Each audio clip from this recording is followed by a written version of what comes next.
Assalamualaikum warahmatullahi wabarakatuh. Waalaikumsalam warahmatullahi wabarakatuh.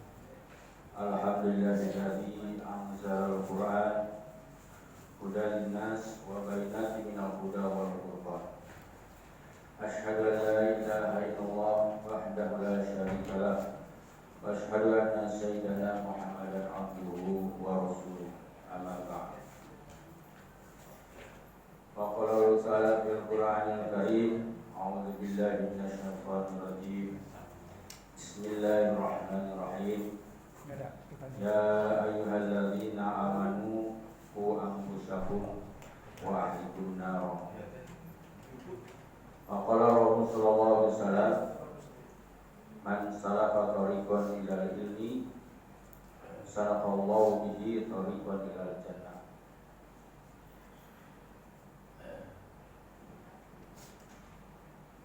Bapak Ibu yang kami muliakan, alhamdulillah di pagi hari ini dengan kudrat Allah Subhanahu wa taala kita bisa berkumpul bersama-sama melaksanakan sholat subuh dan melaksanakan thalathul ilmi di dalam rangka kewajiban kita seminggu sekali di tiap pagi hari ini.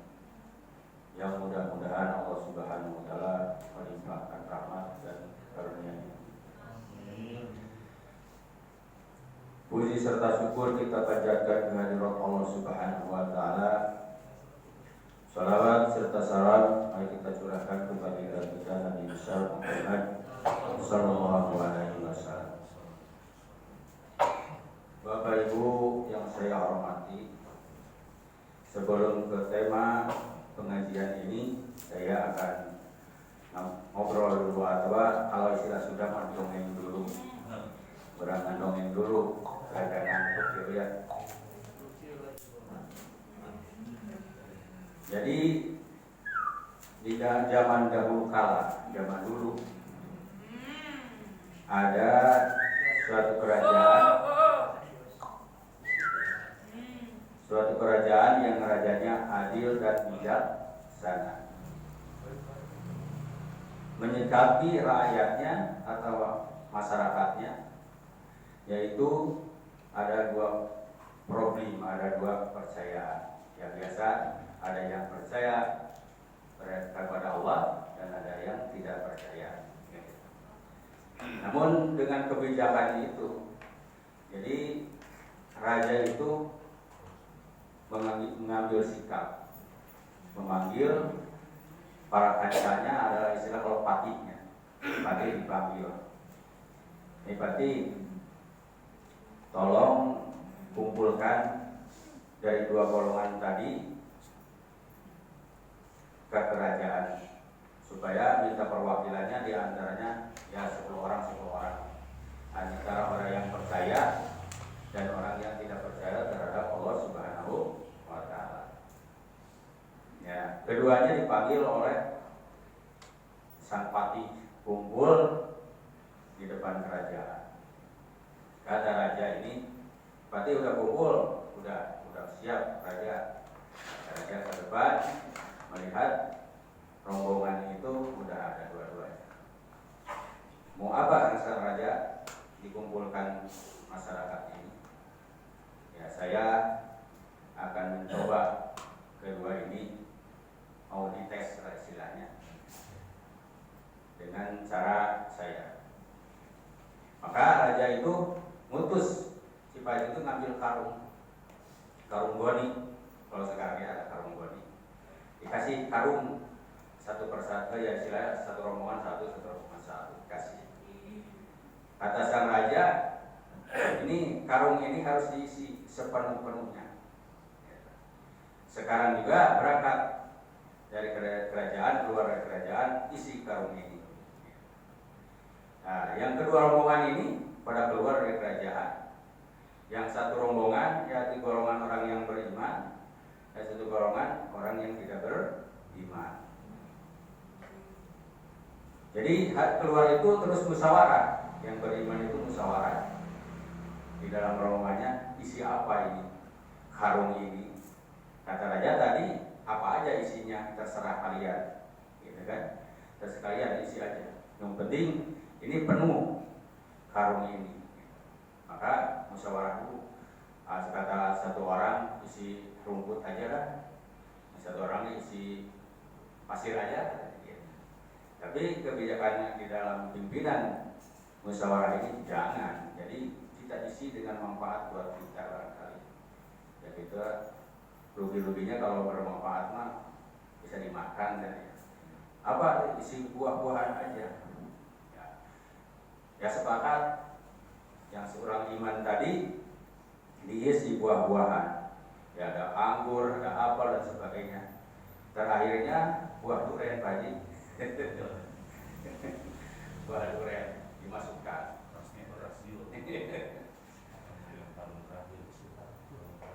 Yang tidak beriman tadi, yang musyawarah tadi juga katanya siapa aja, masukin apa aja. Itu ada rumput, ada batu, ada daun-daunan di sini. Yang penting kita cepat karung penuh. Gitu. Jadi itu yang kedua ini paling cepat datangnya ke kerajaan. Dia itu paling dahulu. Kata raja, kamu sudah duluan ya. Iya, kata raja. Yang satu lagi dia belum datang. Ya. Jadi rasa menang dia itu sudah duluan. Yang kedua gak lama datang.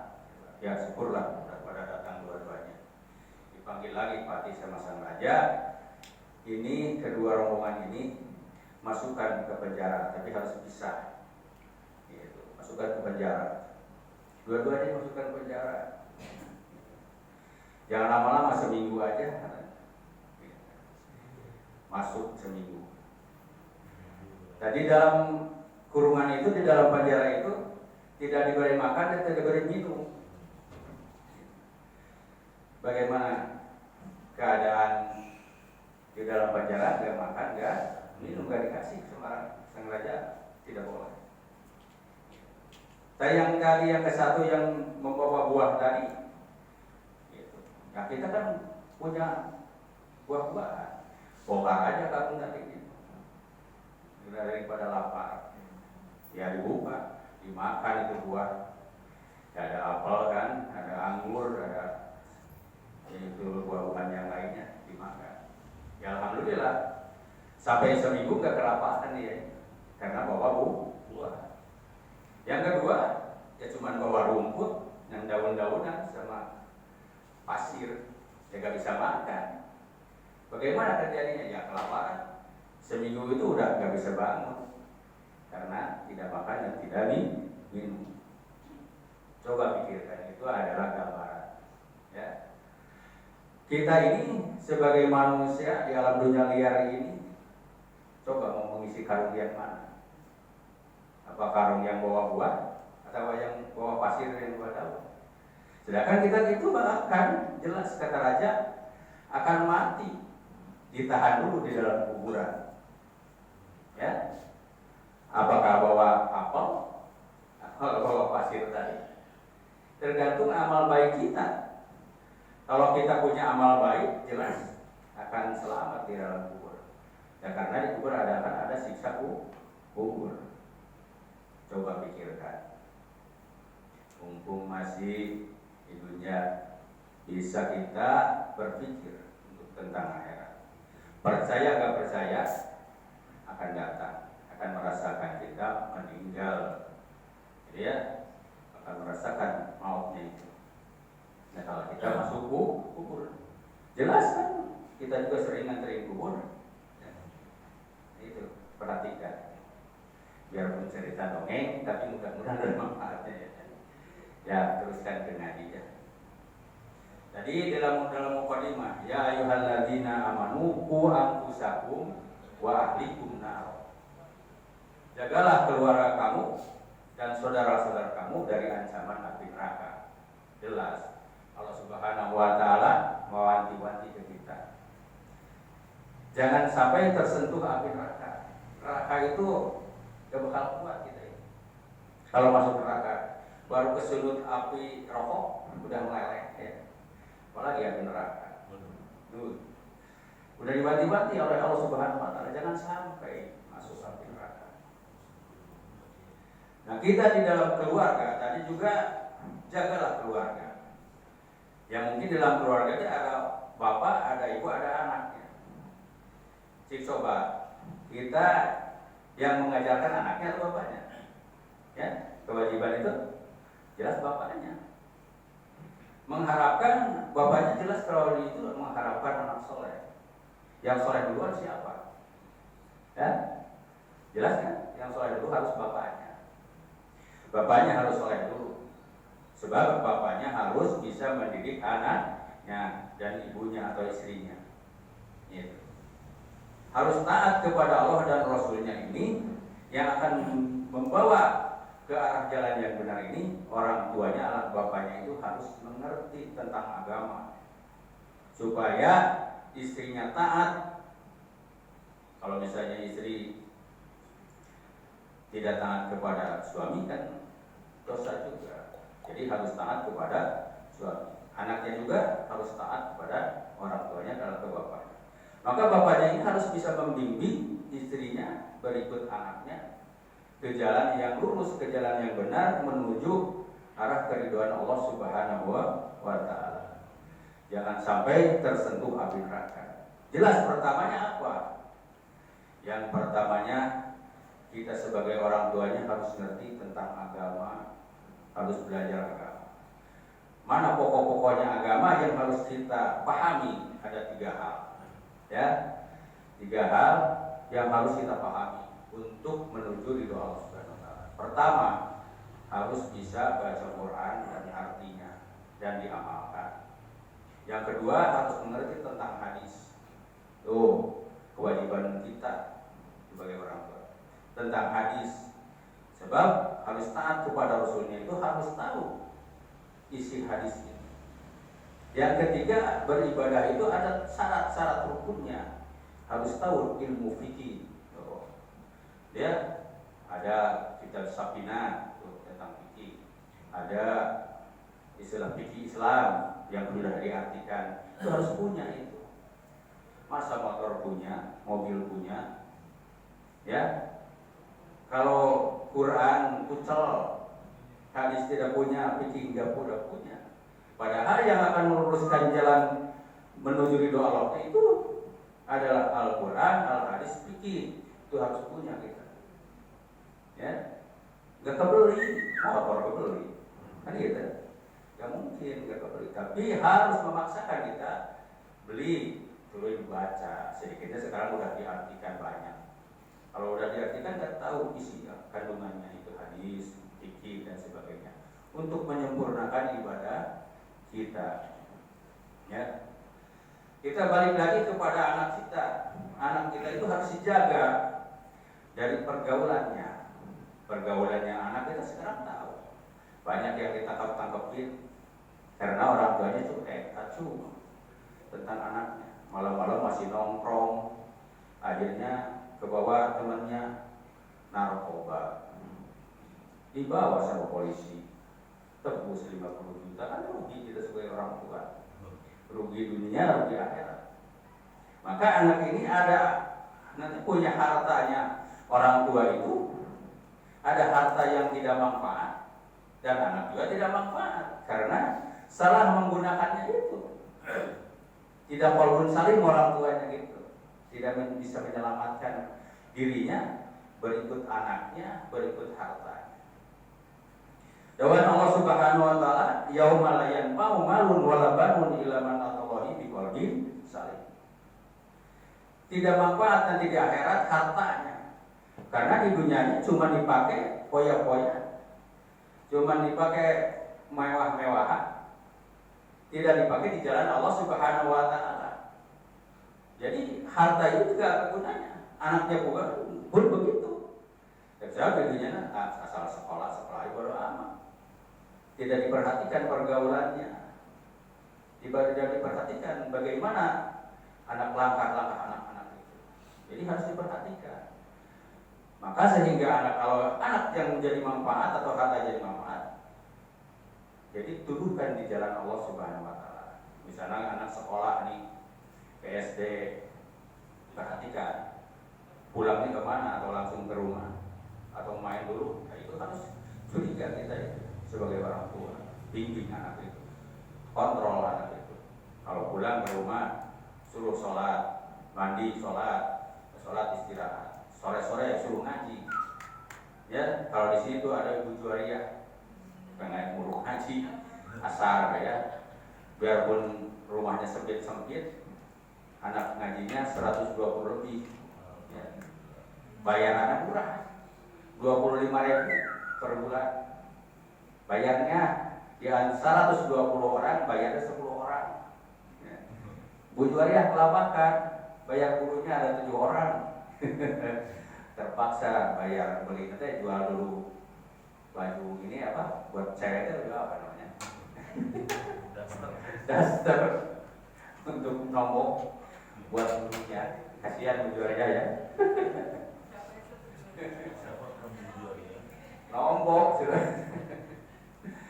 Tapi demi ya membela agama, Bu Juwaria ikhlas saja, gak apa-apa katanya. Iya, ditanya sama saya, gak apa-apa, rezeki mah dari mana aja katanya gitu.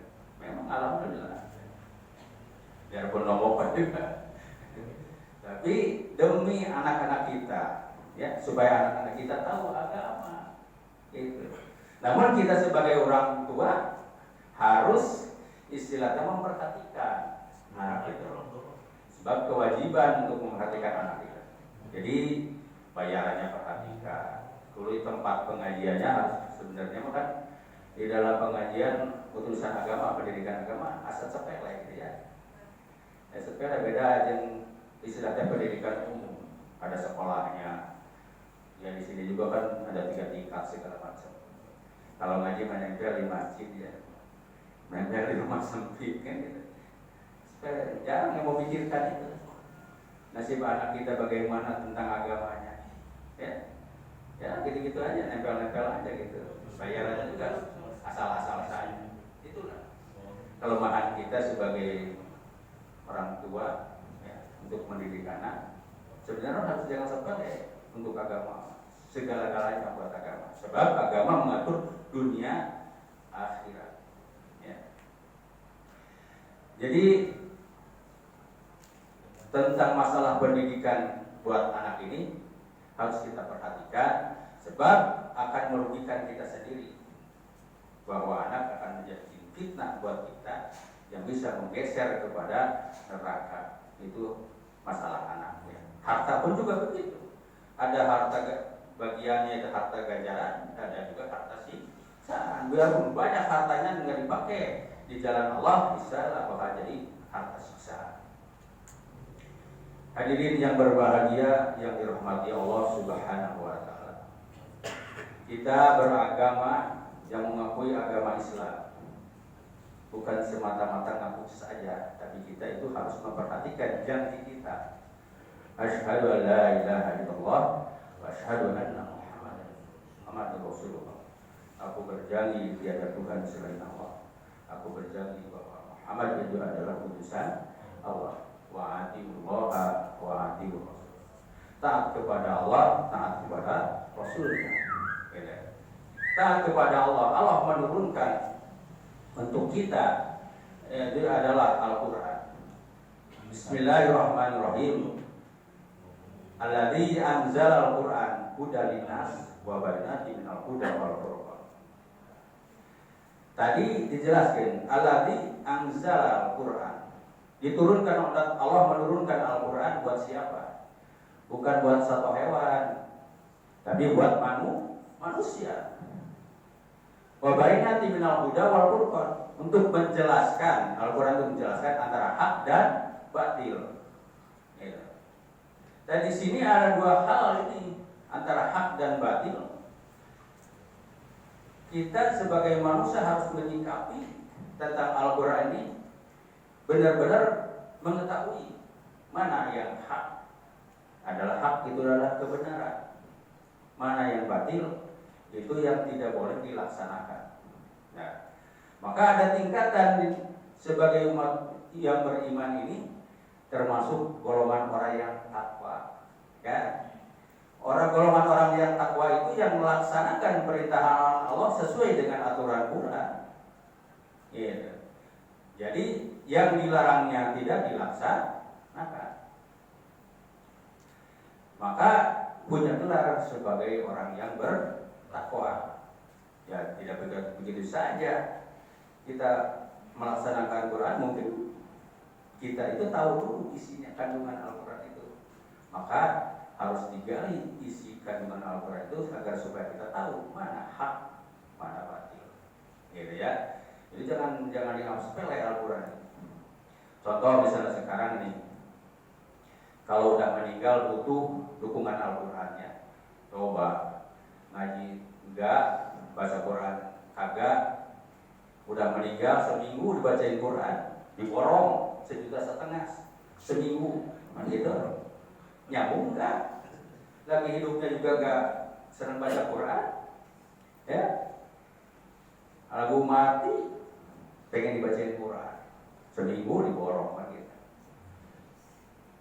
Itu enggak nyambung. Sebab harus bersahabat, habis nyambung istilahnya. Ya, orang yang senang baca Quran, ya jelas kalau dibaca Quran ini nyambung. Sebab udah biasa. Jadi kita ini harus bisa menyesuaikan ya. Kita di dalam kehidupan ini yang mudah-mudahan kita sebagai umat muslimin yang taat kepada Allah Subhanahu wa taala. Amin. Ya Allah ya Rabbal alamin. Yang seterusnya, kita sebagai umat muslimin ini mempunyai aturan-aturan tertentu ya, yang meyakinkan diri mana harus yang digarap, yang mana yang harus ditinggalkan.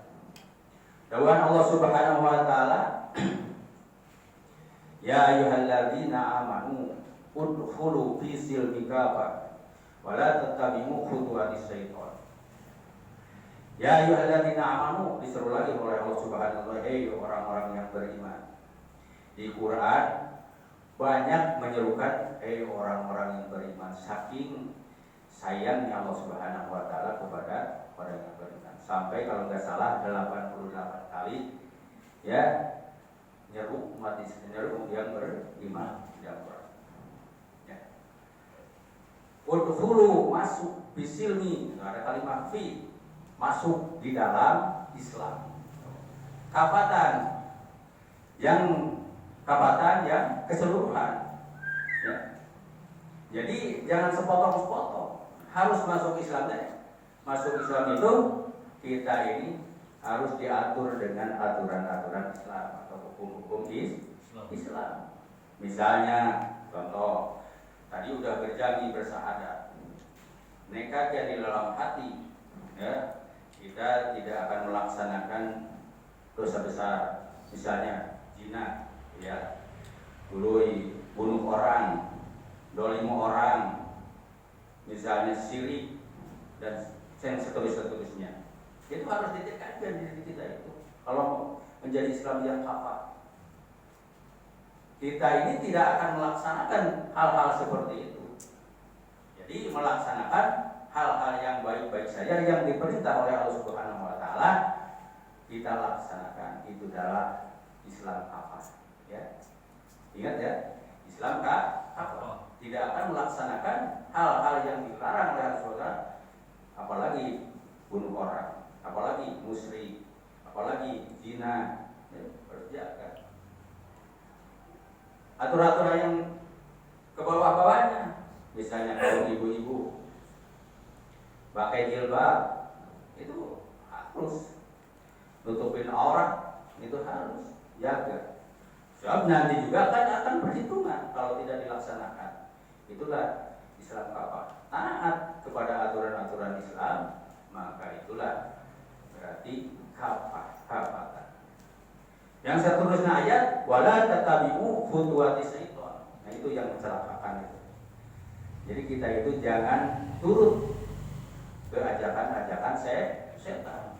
Kalau setan ajakan-ajakan yang salah-salah, yang tidak sesuai dengan aturan-aturan Allah, pengennya ya mengerjakan dosa, mengerjakan maksiat, itulah ajakan-ajakan setan. Maka barang siapa yang mengatur dirinya dengan aturan-aturan setan itu akan celaka nanti. Ya. Tidak ada jamin dari Allah Subhanahu wa taala.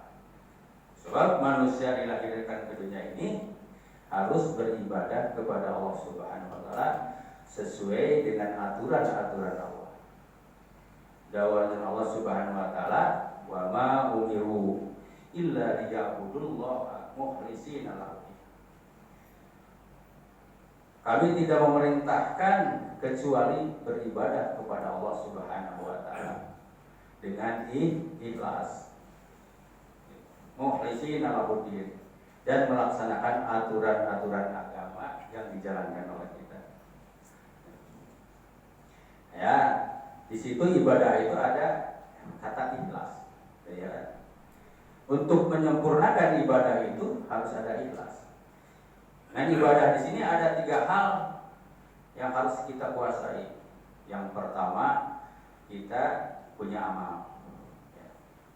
Tanya, sahabat tanya kepada Rasul, harus punya amal, kata Rasul.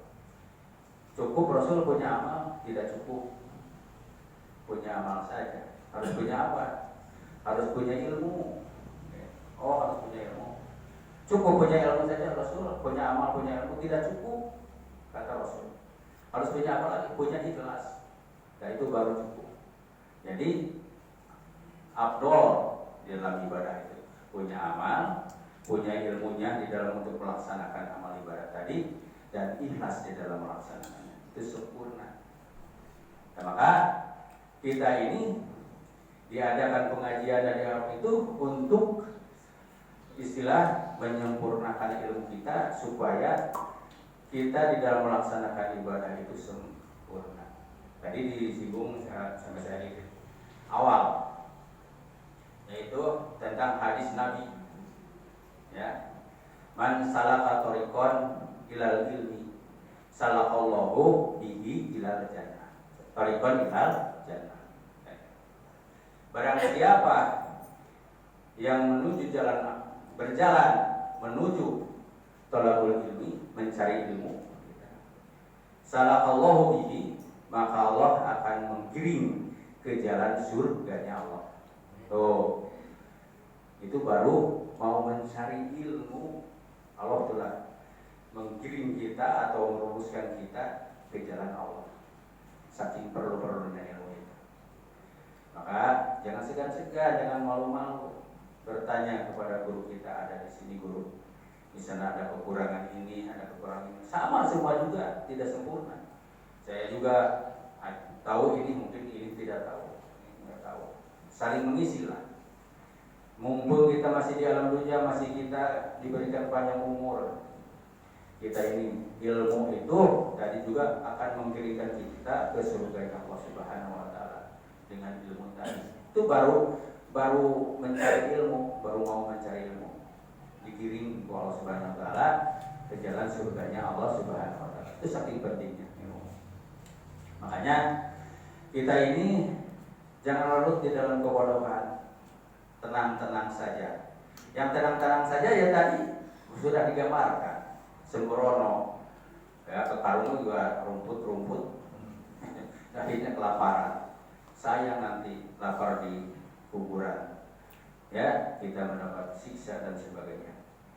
Namun itu kan kita di dalam dunia itu masih diberi kesempatan harus berikhtiar, istilahnya tobat lah, ya. Ya, semua juga saya dan sebagainya ya banyak dosa, maka kita harus istilahnya sering-sering tobat kepada Allah Subhanahu wa taala. Hukumnya tobat itu wajib. Kata alim ulama, para ulamanya, at-taubatu wajibatun min kulli dan, bahwa tobat itu wajib dari segala dosa. Ya, kita kalau dirasakan ya banyak dosa kita. Maka sering-sering banyak istighfar dan sebagainya. Jam 4 bangun, ya, habis kencing jangan tidur lagi, bangun, ya, terus sholat, ya, tahajud dan sebagainya, sholat hajat dan sebagainya. Apa kebutuhan kita ya?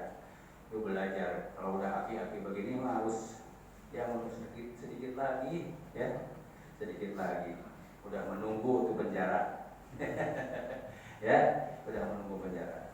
Jadi kita itu harus berpikir, keselamatan itu pikirkan oleh kita sendiri, biar selamat dunia dan akhirat. Jangan sampai tersentuh api neraka. Alhamdulillah min dzalik, ya.